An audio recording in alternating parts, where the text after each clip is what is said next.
My name is Eban Goodstein. I direct the Center for Environmental Policy here at Bard and their new MBA in Sustainability.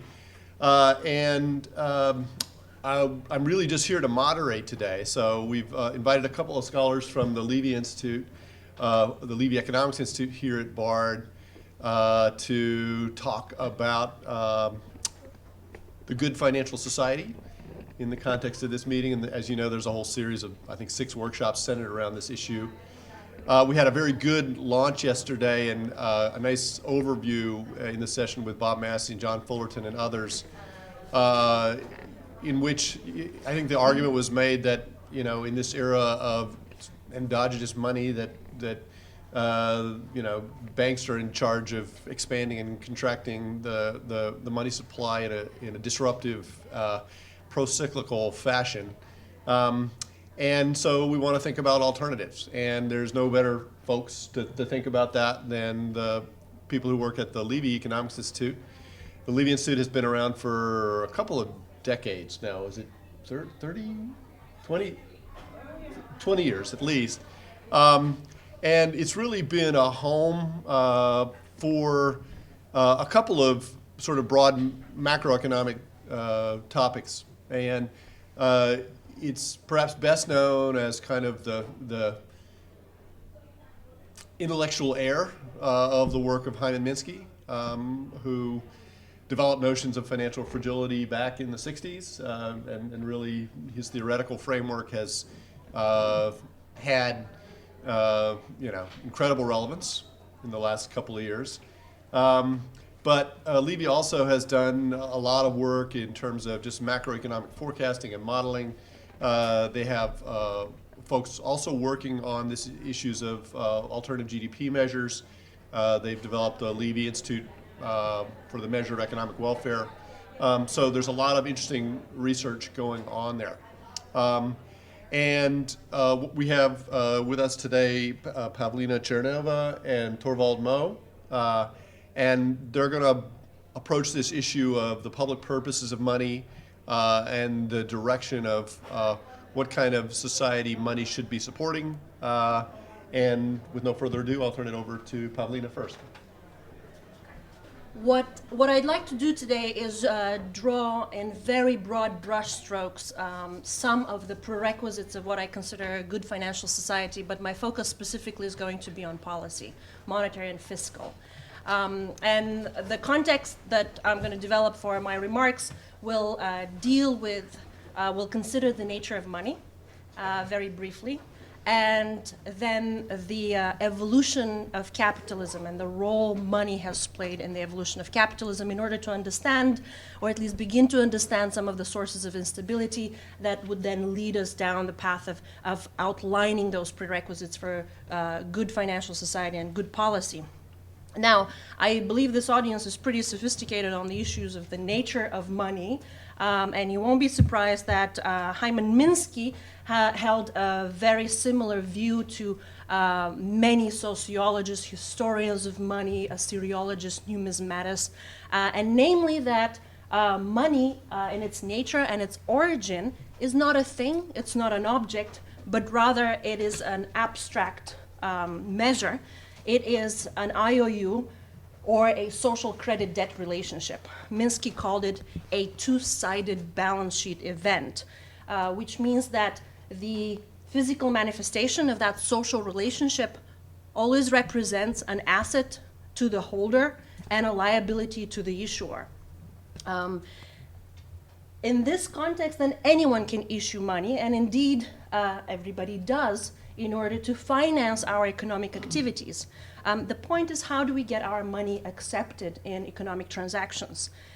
What is important, I think, from a Minskian perspective, this is also the perspective of the modern money theory, modern money approach, is to distinguish between privately created money and public money. In other words, private liabilities and public liabilities, and I'll spend just a couple of minutes talking about that. Because not all debt is created equal.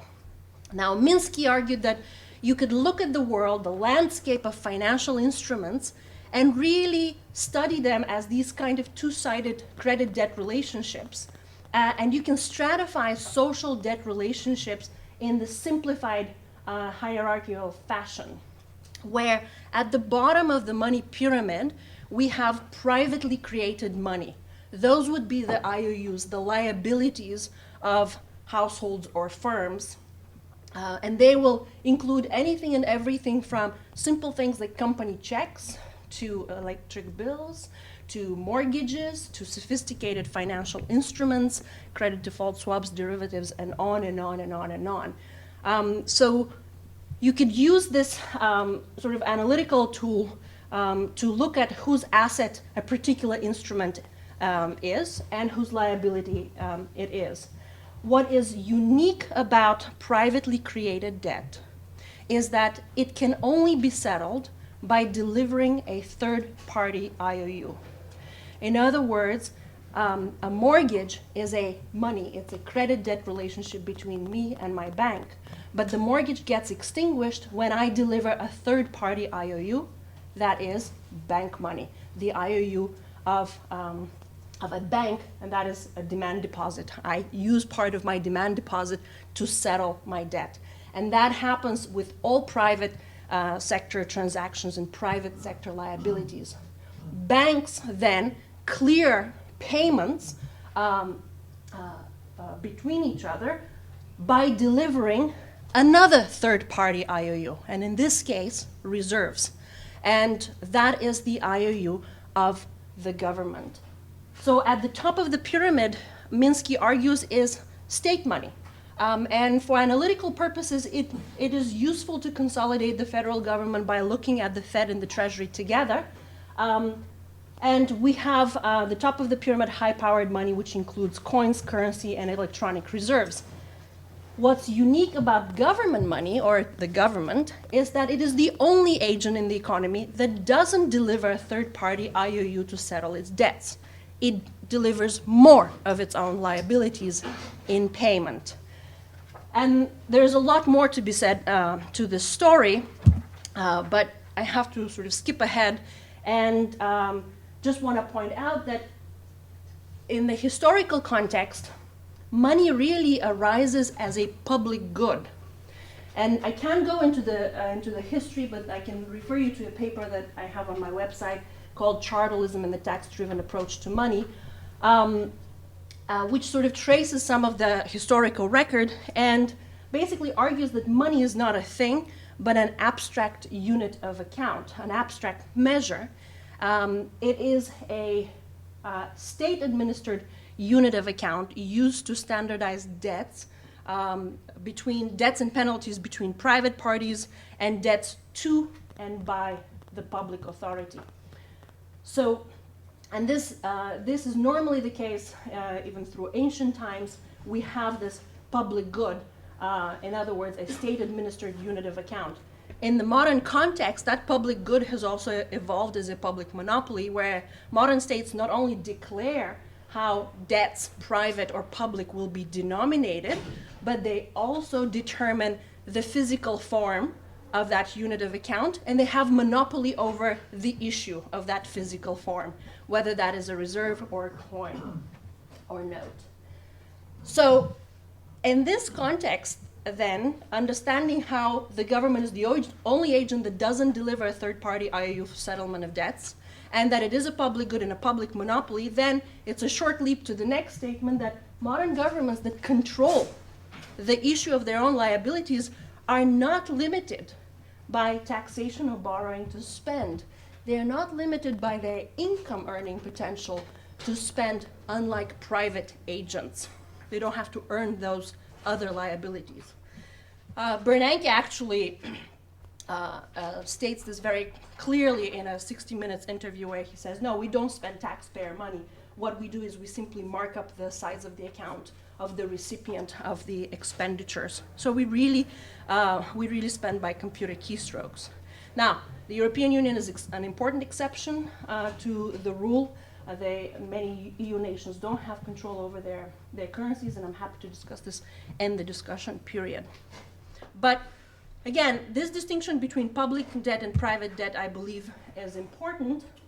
And we can then trace the evolution of capitalism by examining the nature of private or public credit debt relationships that dominate economic transactions.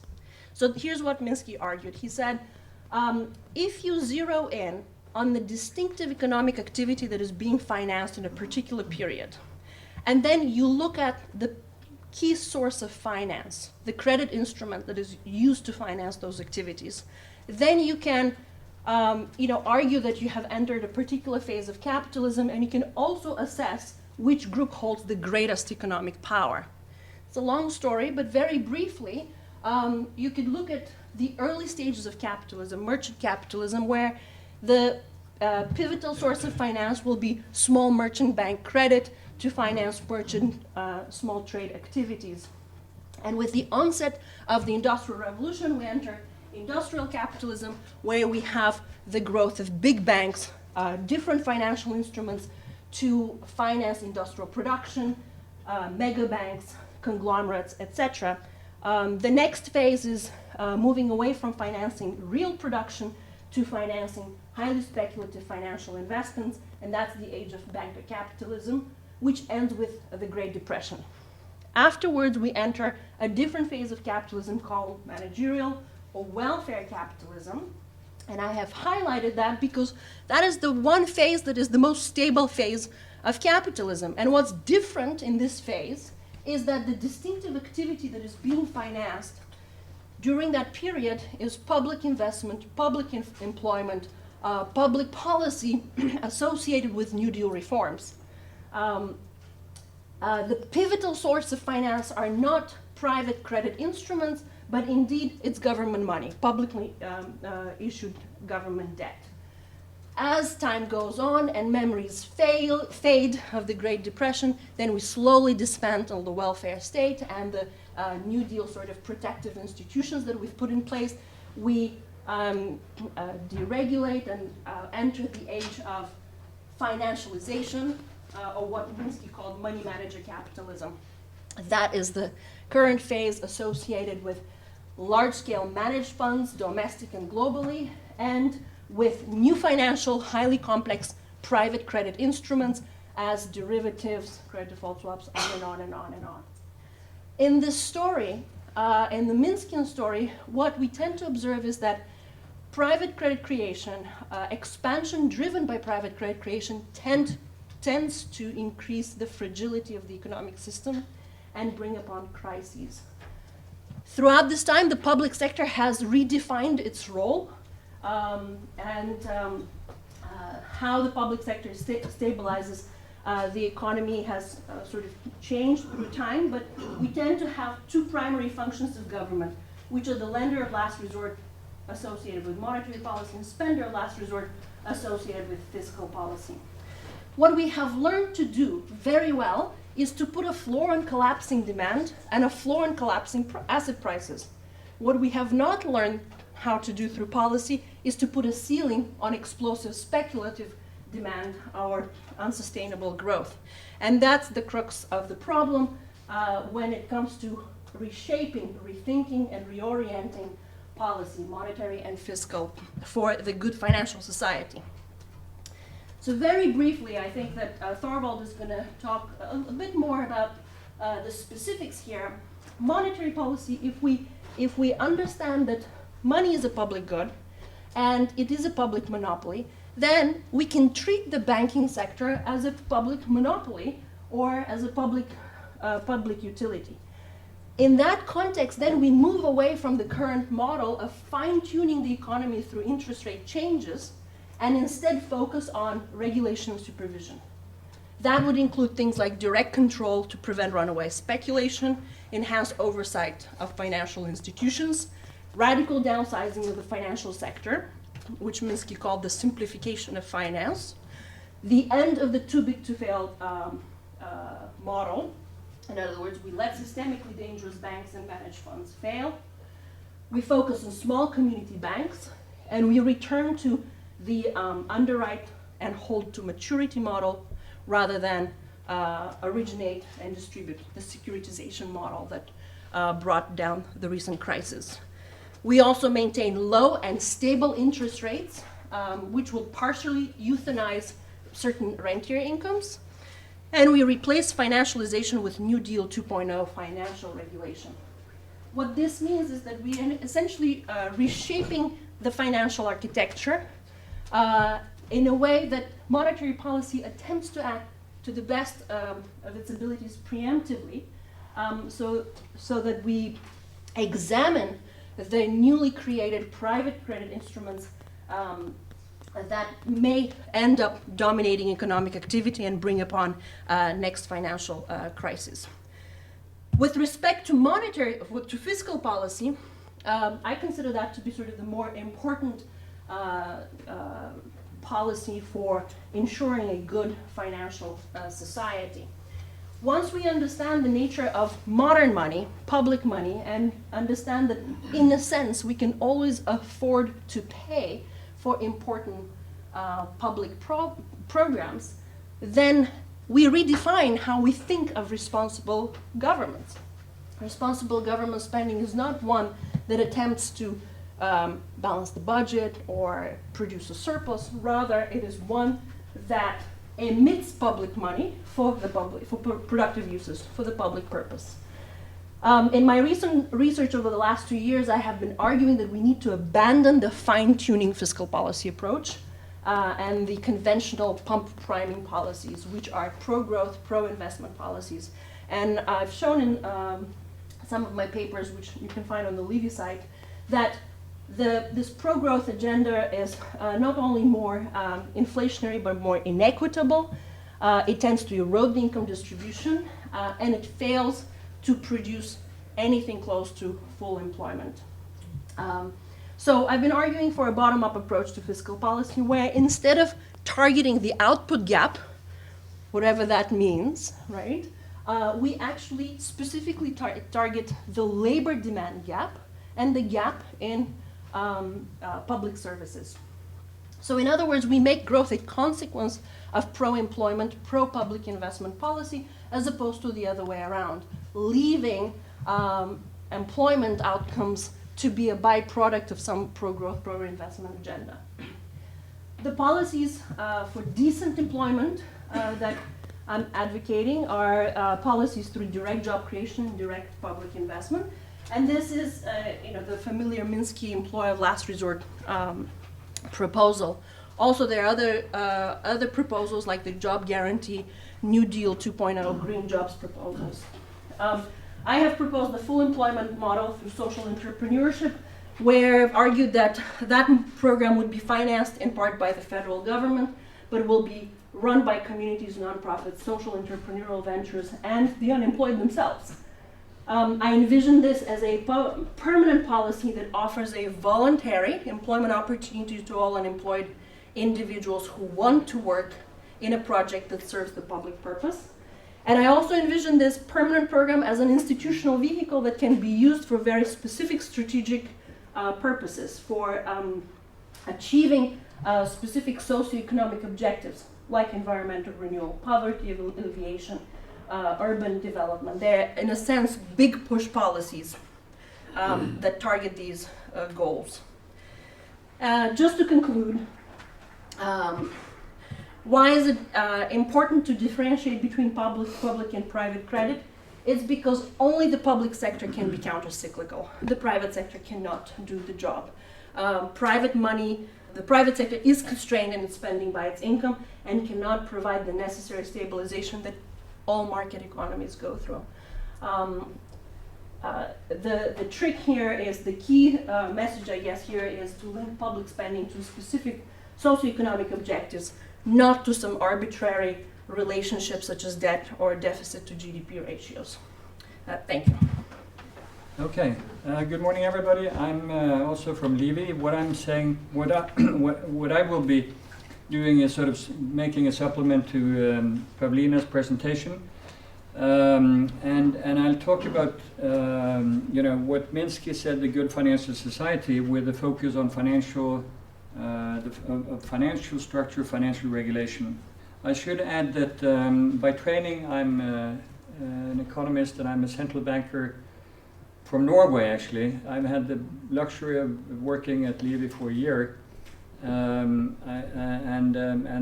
what led me here was an interest in Minsky's theories and a clear sort of personal recognition that the current system as we're working and that I'm working in, is not quite the way we want it to be. And so, I think there is a lot to learn from Minsky, and I would like to sort of bring to you some of that insights. It's such a large field that, we could talk about everything, but I'll try to stick to the program and let's see. And just say that, Minsky worked at Levy at the end of his academic career. And he wrote quite a bit of papers, which actually was a blueprint for a new book. You might have heard or read about his, famous book from the 80s, but he developed his views further, and there are interesting insights. And he definitely talks about the good financial society in some of these papers, and he was actually quite active up to his death in 1996. He actually did a link up with the theme of the good financial society in one of his papers in 1992, where he says, and I quote, "My project at the Levy Institute has the working title, Reconstructing the United States Financial Structure, and this is concerned with defining the good financial society and devising the institutional framework which can achieve that state." And I think that's an interesting way of presenting it because, he talks about the financial structure and about financial institutions. And that's the key word I'll try to pick up here. I'm just, mentioning the financial instability hypothesis, a theory that Pavlina has given you much more detail on. What I think is important here is just to note that, as you all know, he developed a theory which, to my mind, is superior to much of the theory which underlines, regular discourse about financial regulation. And it does matter because he distinguishes in some of his paper between the sort of free market model of Adam Smith and the Keynesian model. And he said if you have the free market model as your basis, and by the way, those models don't include banks and credit and the things that are important. If you have that model as your basis, you inevitably end up with a conclusion that if there is a problem, there is a need for more regulation. Whereas if you have a Keynesian-Minskian approach, you would know that there are inherent instabilities in the system, and you wouldn't necessarily, want to have more regulation. You would need more structural changes. And I think this is something to think about in terms of the current Dodd-Frank Act, just to diverge a little bit, which is a huge piece of legislation, but may not, I think Minsky would have said, go to the direct issues here. So I'll come back to that. But he developed a theory which, to my mind, is superior to much of the others and is well worth reading and studying. And particularly in this model, in this theoretical framework, he has the idea, and he shows that the system is prone to instabilities. It's endogenous feature, and it's not just something which in neoclassical models you would have an exogenous shock to get a crisis. And so he says in another paper, we have to establish and enforce a good financial society in which the tendency by business and bankers to engage in speculative finance is constrained. I should add also that, actually the term good financial society, Minsky borrowed from his teacher at Chicago University, Henry Simons. Henry Simons was, what you would call a pretty extreme liberalist, but he had this idea about, what are the conditions for a good financial society. And he wrote, several books about this.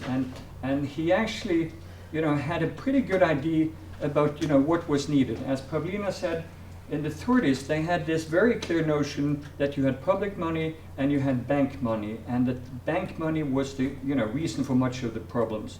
And so, I'm coming back to, you had this narrow banking or 100% reserve banking proposal.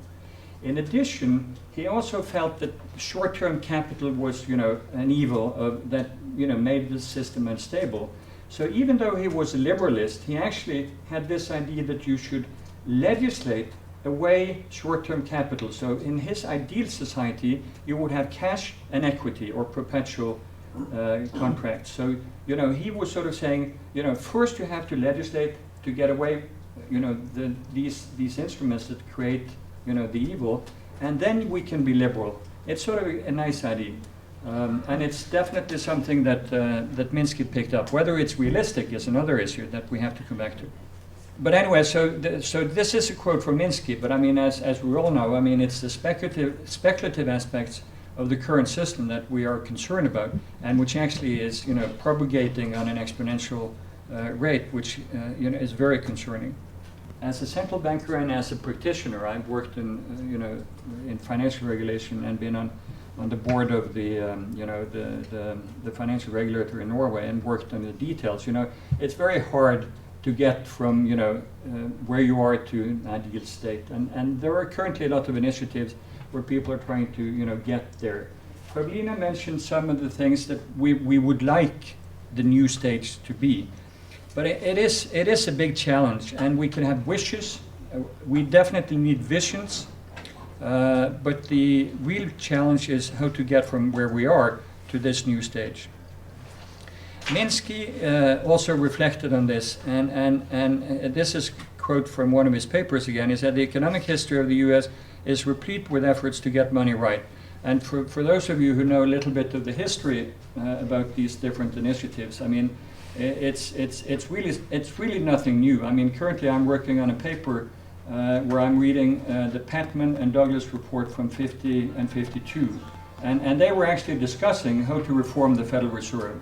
And so the current initiative to do the same, is really something that gone even back to the creation of the Fed in 1913.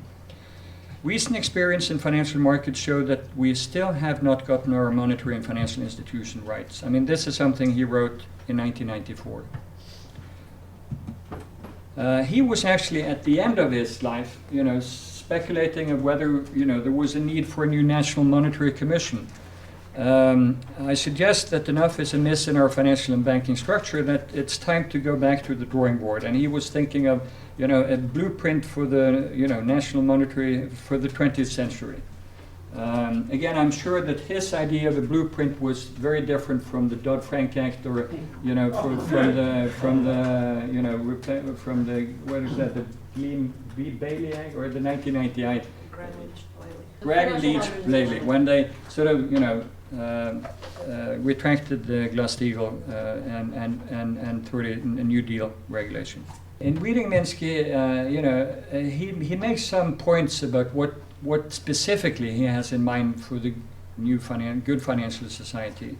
But he has many ideas, and the basic idea of Minsky, you could say, is that you need a lender of last resort when there is a crisis, but you also need deficit financing of a big government, as Pavlina mentioned.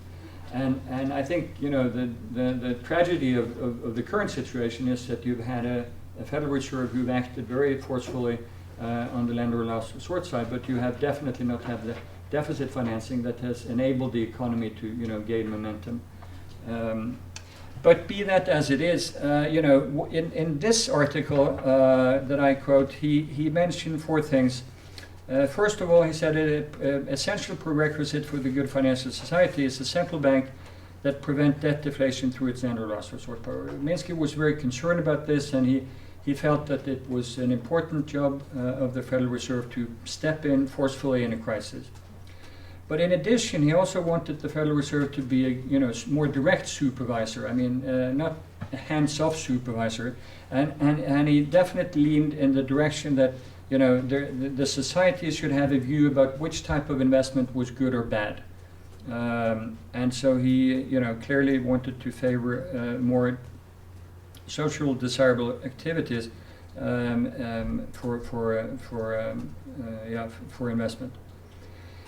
And then he had this idea that Pavlina mentioned as well about national network of community development banks. I know from the program that this is another topic in some of the workshops, and I do think it is quite important. We can discuss how to get away from the too big to fail and the big mega banks in New York and around the globe. But I think, while they're there, I think it's very useful to focus on this aspect of Minsky. And I should add that in Norway, fortunately, we have a huge savings bank sector which is actually more profitable than the commercial banks. And there is actually an academic article proving that, which is quite interesting. And then finally, he mentioned this, that Pavlina mentioned it well, that we need a return to early post-war period of low and stable interest rates. That has something to do with the way monetary policy is pursued. Just to end with a couple of notes on the idea of community development banks, and link that up to some of the current debate on financial regulation. Minsky's idea, which he developed at the end of his period at Levy, was sort of to develop this network of small community banks. The interesting point in this regard is that he looked upon these banks as universal banks. I mean, that would be banks that could engage both in small investment activities and in payment services, but they would definitely not be narrow bank in the terms that some have used in terms of getting banks away from everything else in the payment system. But then the question is, what do you do with the rest of the system? And then we get into this, very, topical debate about what banks should do, and whether we return to Glass-Steagall, which actually legislated a split between investment banks and commercial banks, whether that's possible and whether it's desirable. You all know about the views of Ron Paul and others, and where you have a critique of the notion of fractional reserve banking, which is the way the banking system is run today. And what I'm just saying here is that again, I've mentioned it before. The narrow banking proposal is not new. I mean, there were Henry Simons, Fisher, many of the well-known Chicago economists who developed this program in the 30s. In 1935, when they discussed the new Federal Reserve Act, and there were actually people who tried to get it into the law, but because of opposition in the Congress, that was not done at the time. But an important question that I think everybody then needs to remember or think about is, what about investment? Because Minsky writes quite a bit about this actually. If you think about a model where you would want a stable banking system that take care of payments and nothing else, then the question we have to address is what about investment? Who will finance investment and how? And I think there are two sort of basic point position in that. One is you would have mutual funds type institutions that would be privately owned, privately run, who would determine this. I think the last crisis showed us that that's not a complete solution, definitely. I think the other thing is government investment definitely needs to be a more bigger part of this. And this is consistent with Keynes' view, again, going back to the 30s, that you need more government finance to stabilize the private sector, really pro-cyclical behavior, as Pavlina ended up saying. I won't get into detail, but everybody, you've heard about the Volcker Rule, and there is a big debate about this, and I think I'm just saying here, I take it, I list it to illustrate that, this is in itself, this is just one of 100 proposals that are being considered to, get from A to B. And it's very complicated, but it's getting already a lot of opposition, and, it probably will be delayed and delayed. And so I'm just sort of ending up here with two quotes from actually a rather obscure French economist, but who is well worth reading. He wrote on narrow banking, and he has, I hope you can just see this, but he says, and this is about Pavlina's point, you have government money and then you have private money.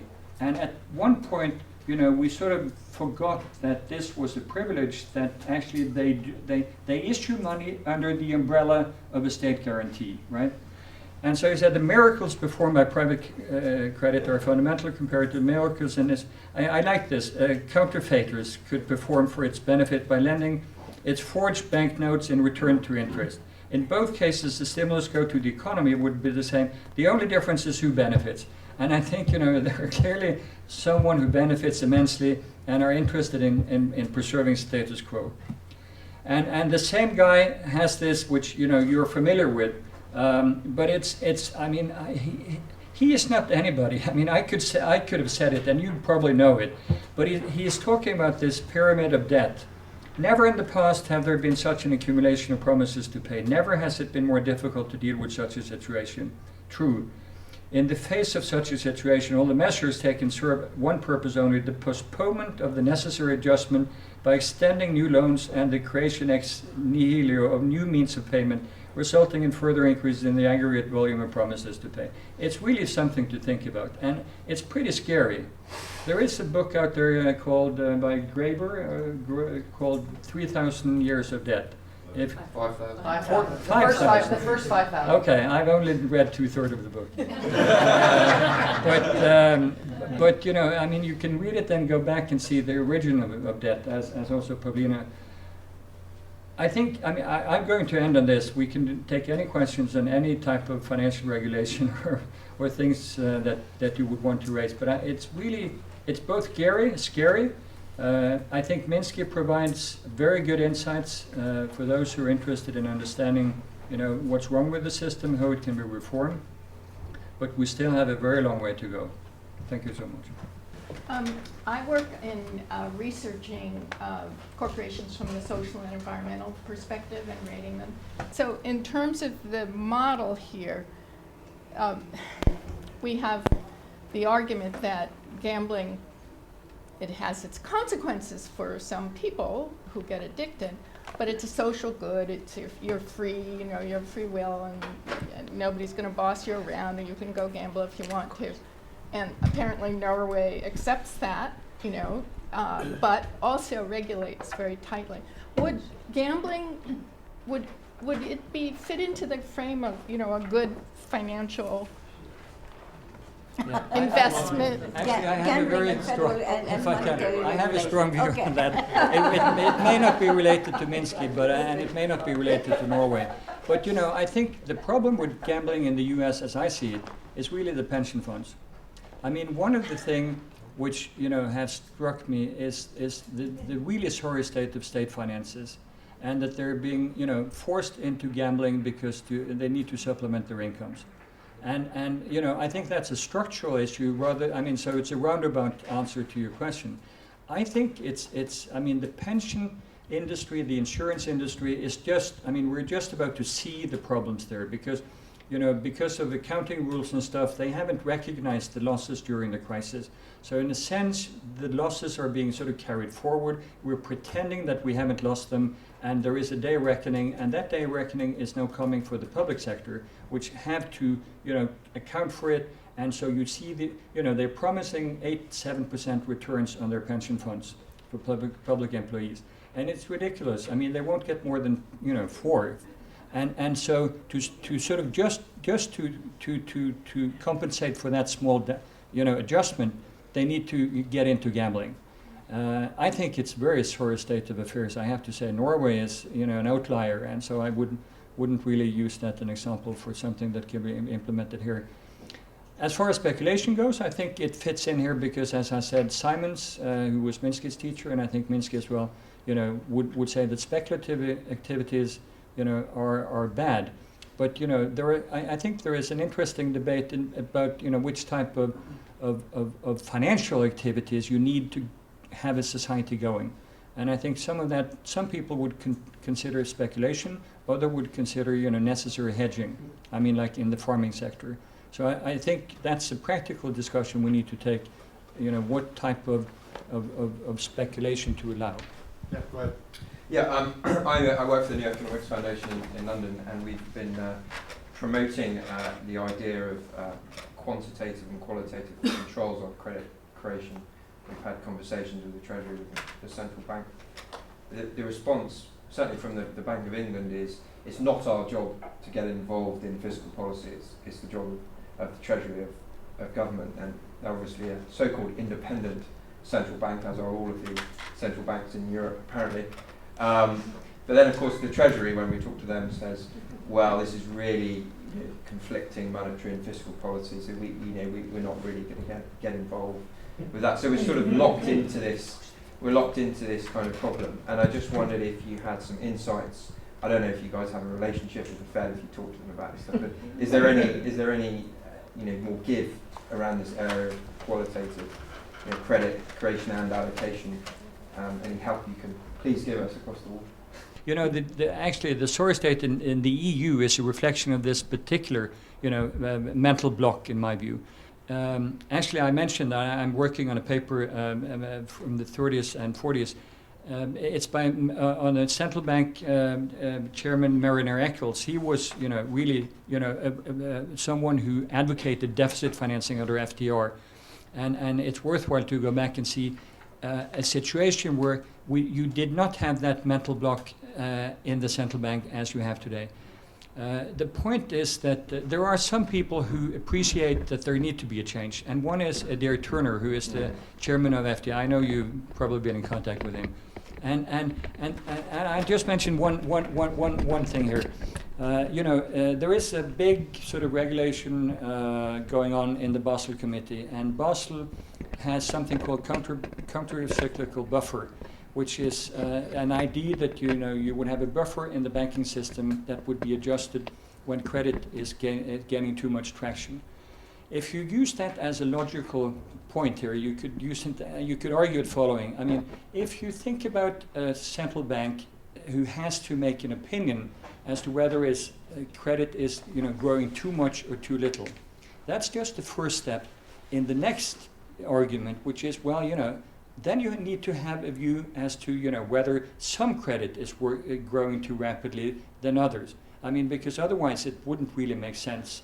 And so Turner is actually acknowledging that actually you need to differentiate between speculative credit and productive credit. But it's hard. But I mean, it's again a reflection of this sort of not arbitrary, but sort of artificial distinction between monetary and fiscal policy. If you look into it in the 30s, that was not the case. But then central banks somehow defined the situation such that government budgets should balance. If the government balances its budget, then there is no need for coordination. So central banks then can do monetary policy, which they can do independently of the fiscal authority, right? So what we are arguing for is you need to get back to a situation where you recognize, one, that the central bank should be a participant in deficit financing, like it was in the 30s, and then also that you need to break down this artificial distinction between monetary and fiscal policy. I'm afraid we have to stop. But One question. our panelists will be here for further conversation, so thank you.